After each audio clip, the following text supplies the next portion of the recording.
Hello, everybody. My name is Benjamin Meyer, and I am an environmental scientist here at Kenai Watershed Forum, which is a nonprofit in Soldotna, Alaska.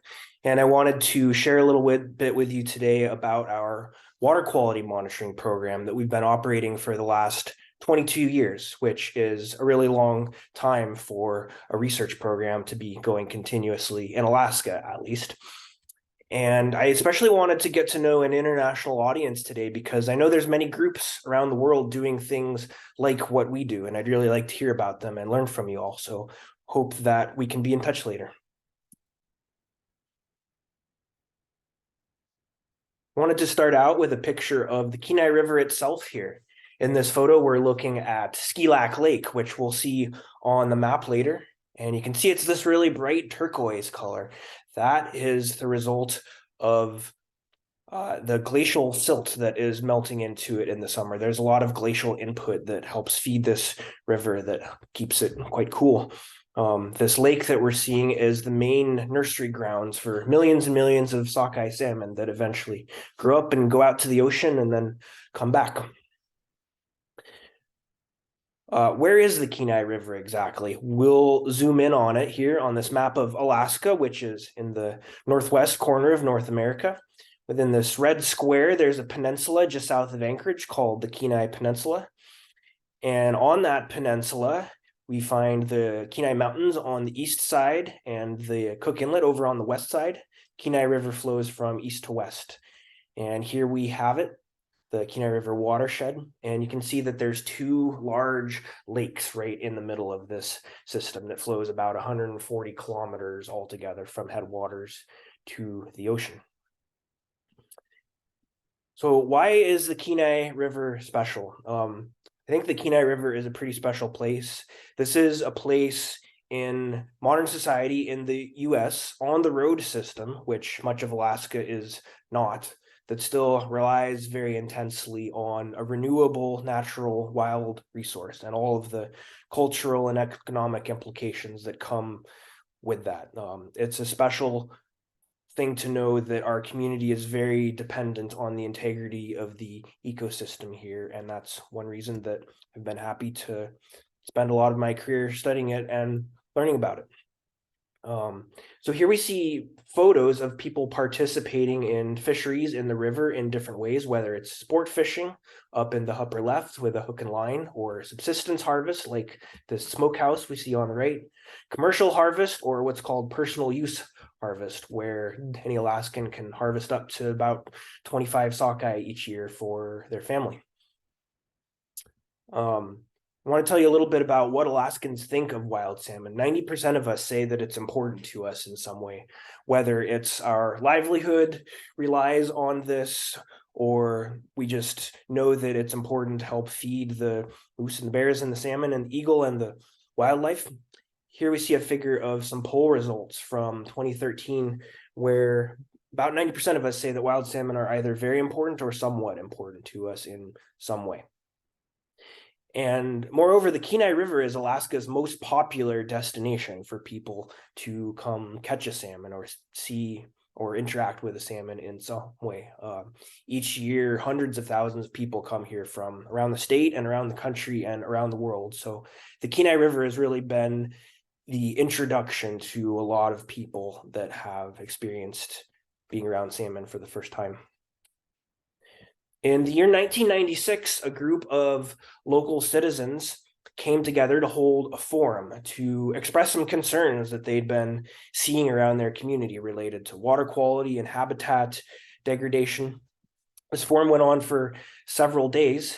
It was sponsored in part by and supported by the Nature Conservancy. And this summary document we see featured on the left came out of it, a framework for guiding the future of Alaska's Kenai River watershed. And the organization I work for today, Kenai Watershed Forum, is a direct result of those community efforts. So we do a lot of different things as an organization, whether it's operating a summer camp for kids or organizing a volunteer program or addressing invasive species issues. But one thing that I get to do in my role is operate our baseline water quality monitoring program, which has been going on continuously since the year 2000. And just a few highlights, we do 2 sample events every year, one in spring and one in summer. We work with 11 different partner organizations. We don't do it all by ourselves at all. I'll show you a little bit more about them in a moment. We collect water samples from 22 sites twice a year. We've been operating continuously for 22 years. There are about 39 different substances analyzed altogether. And if you add all these up from unique substances at unique places and times, that's over 11,000 data points. Wanted to share a few photos of people out doing their thing on the days that we collect water quality samples. Most of them are accessible by foot or by being able to drive to them. A few you have to get to by boat. We send people out in groups of 2 to 4, and everybody follows a standard operating procedure that has been approved by the Environmental Protection Agency and receive retraining each year on how to carry this program out properly.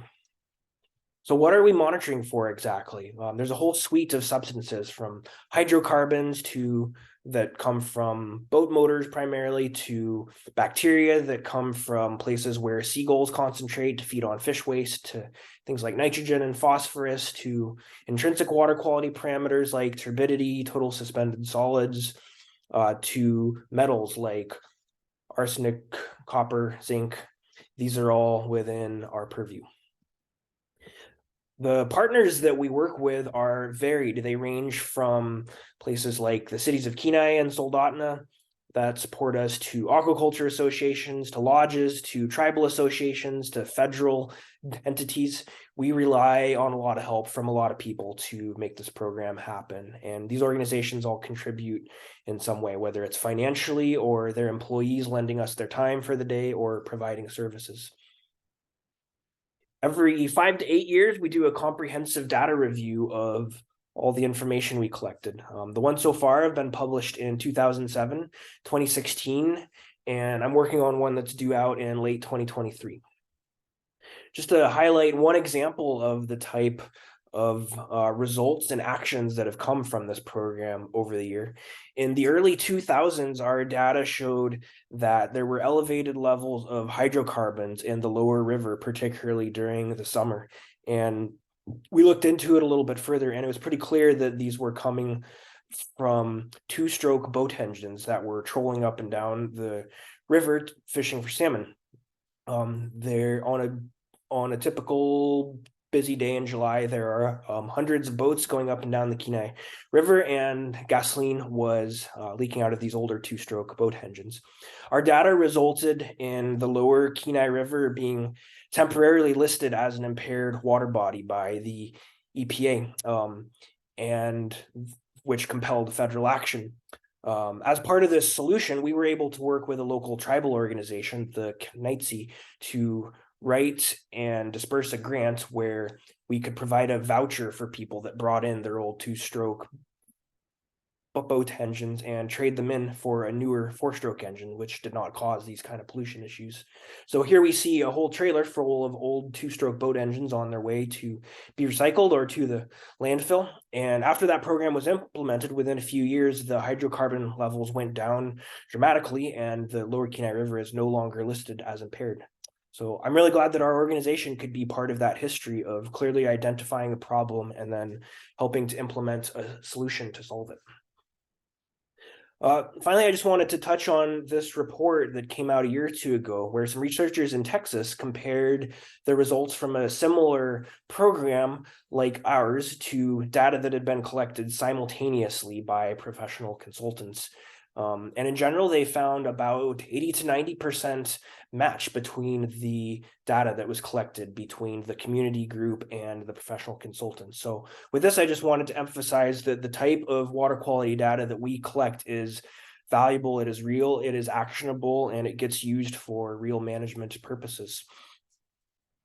With that, I want to say thank you very much for your time. And like I said, I'd really love to hear from you. Please get in touch at ben@kenaiwatershed.org, or you can read a little bit more about the work we do at this web address here, bit.ly/KWF_water. Thanks, and we'll talk to you soon.